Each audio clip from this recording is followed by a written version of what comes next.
explorers, and welcome to another video. Today we are going to talk about Slim 4. So let's just jump right over to my screen here. So this is pretty much the steps. We will go through generating. We will not generate the API for Slim 3. We will take a generated API for Slim 3 and we will talk about the differences into API Slim 4, and we will test and deploy this in a production environment. So this is pretty much a Debian host that we add all that is required to run this in production. So let's switch over to my code here and we can start in the composer area.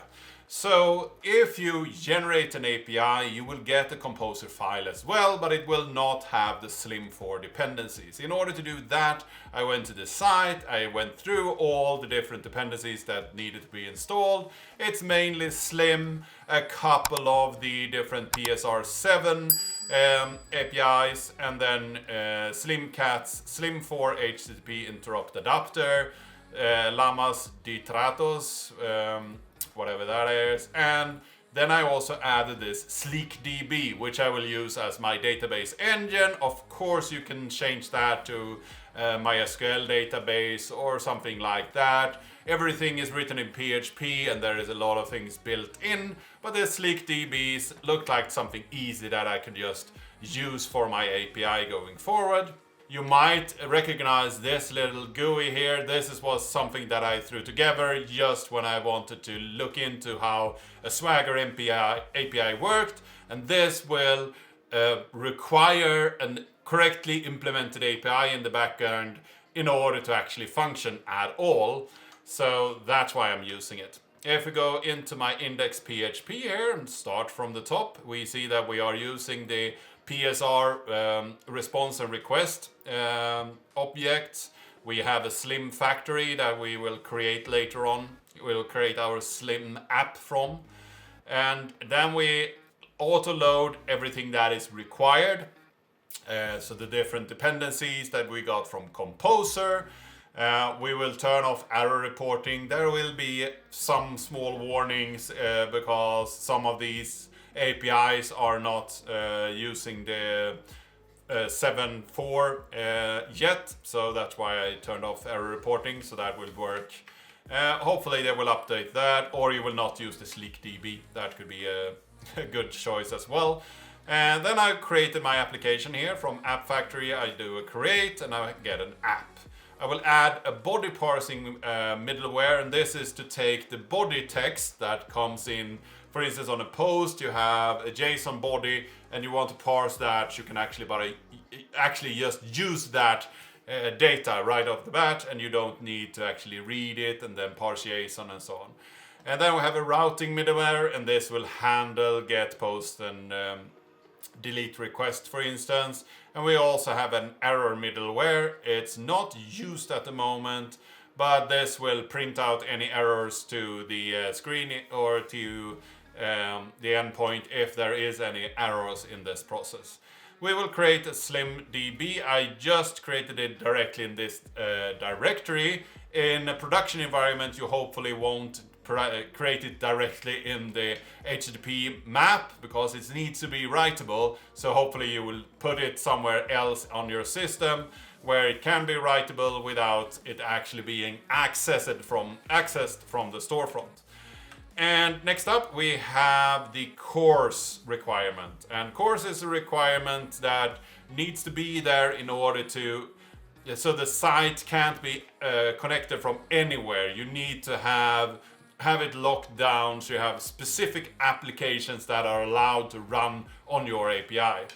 And first off, we say that all routes should handle the options endpoint, and this is where you put in this kind of data. It does an option request first, gets some headers back, and then it knows what it can do in the system.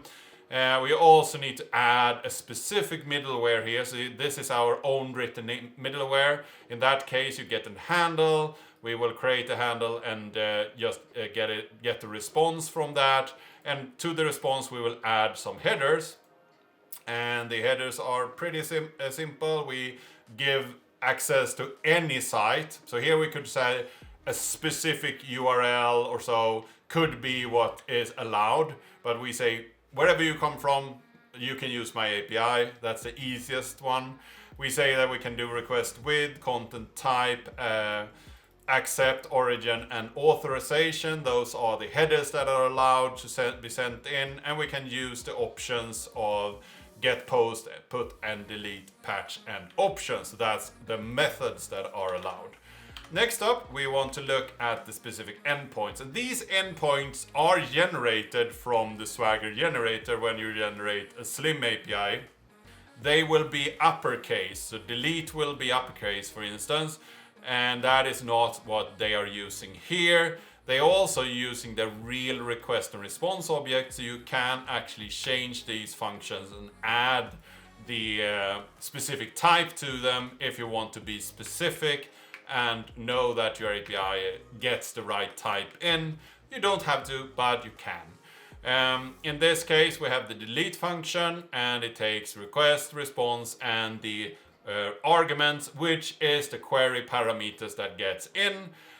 We set this global node store that we can take our data through, and then I will do this node store. I would delete from the specific ID in the database, and it should be the same as the ID that we get from the nodes.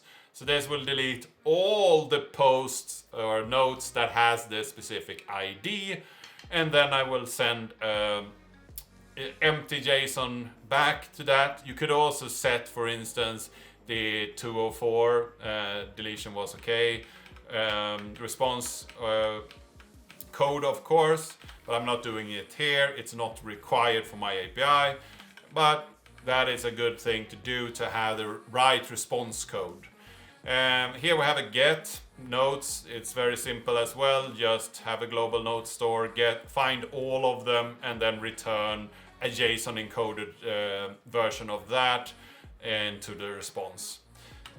Single get, we do a find by, and we get every post that has this specific ID. It will only be one in my database, but it could be a list, because we could, for instance, say we want all the user records where the name is Gary, and then we will get probably 5 back, and then we can send that list back. But in this case, we only want one of the specific posts. So I will take the first one here, index 0, and then write that back.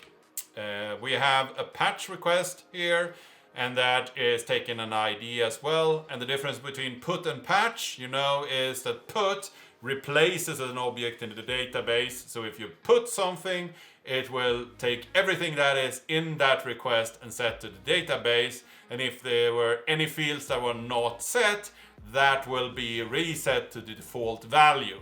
If you do a patch, on the other hand, and you only send in one value, then only that value will be updated. You don't replace the other information in the system. So here we go, create global store, we parse the body, we get the body back, and we find that specific node by that ID. We get the 0th index of the list there. We will set the node text to the specific node that we have now, and then we send back the node to the database, so it will be updated. And then we write that specific node back, and we return the response again. Post, very similar to the other ones. We post to the nodes endpoint. We have this global node store. We parse the body. Here we will create a unique ID, so we can use that later on when we want to edit and change posts. We set the text, and then we will find all the nodes in the node store and return that back on this request. And last but not least, we have the put request. I have implemented it exactly identical to the patch, but that's because I only have one value here. If I had multiple values, then I would be required to set all of them, of course. And then I run this application. So let's jump over to my command line here. We can actually start this by just running php-s localhost 8000. That will start a development server in PHP, and it will take this index.php as the specific file it will run all against, which is really cool. So I can take this, and if I reload here, I will actually get some nodes on my local host. So we see here that we have different posts. If I edit some data here, add a new post, write some text in, remove some of them, reload, and they are there. So the API is working. I expected that I also would get something back when I run this, but it's not showing at the moment. But my web browser has been a little bit strange today. So now we want to look into how to send this into production. So let's go over to my Debian host here. This is a Debian host that is just newly installed. It only have the Debian packages that comes with Bullseye. I have not added anything to this host. It's a pure standard install. I will run the apt install Apache 2. So we will install the Apache 2 server. So we will have a web server on this Bullseye machine. Let's wait for that. And we are done. Next up, we need PHP, of course. So we will install PHP, libapache mod PHP. So we get the module for Apache, and PHP GD. So that is required by the Slim API in order to run this. So I will install those packages. Of course, here you could also install the MariaDB or MySQL DB.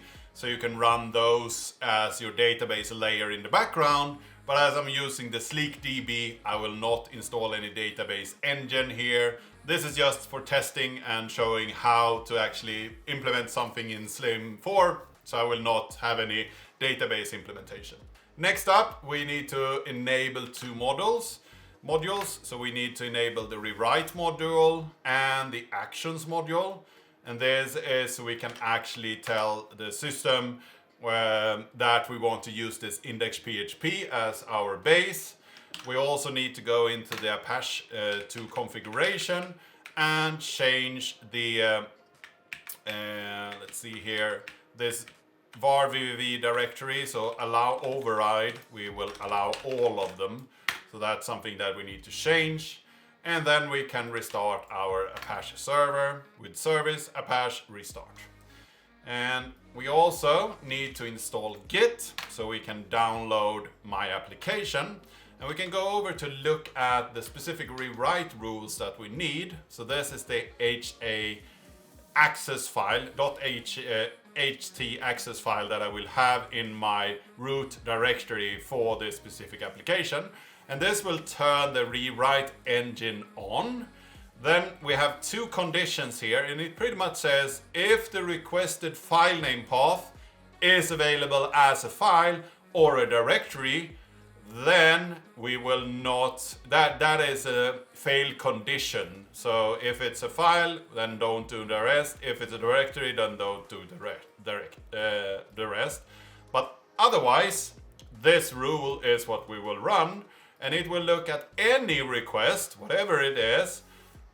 It will send it to index.php, and this QSA says if you get any query parameter, send those over to the new URL that you rewrite to.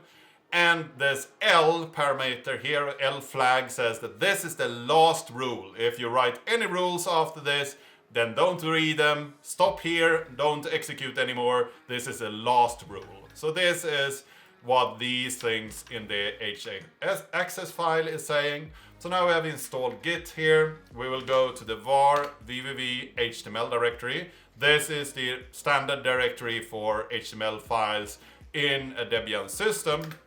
We will remove the index HTML, and it's pretty much an index HTML that says you have successfully installed Apache, but we don't need that one. I will then take and clone my Git repository. It will not work with this URL. I need to change it up a little bit, so I will use the HTTPS endpoint instead, so I can get this nodes slim git directory. And now we have the same code that we looked at earlier with compose and index PHP. Next up, we of course need composer.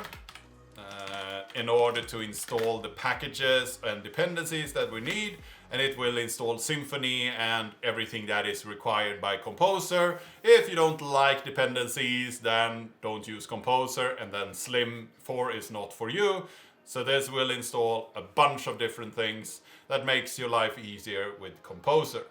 Then we just run sudo composer install, and this will install all the packages. And the reason I'm running sudo is, of course, because this HTML directory is owned by sudo or owned by root, so I can't really put anything into it, and it's not really writable by the HTTP endpoint, which is important that you can't from a web page just write the directory willy-nilly.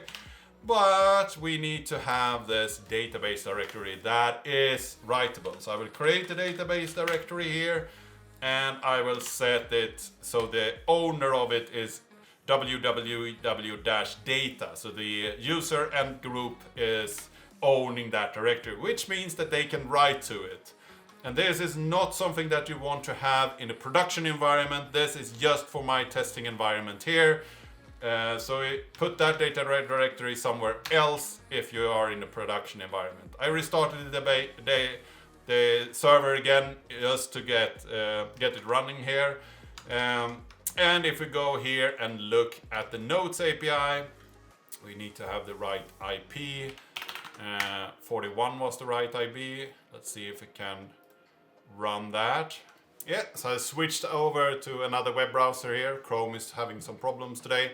So here we see that we get to this endpoint. It says that this specific place isn't found, 404. But if I go to the Notes endpoint, I get an empty array back. So this is an empty Notes DB on my production server. So it's working.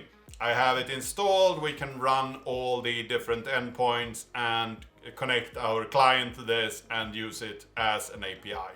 So this was what I wanted to cover today. I hope that you found this interesting. I hope that you learned something today.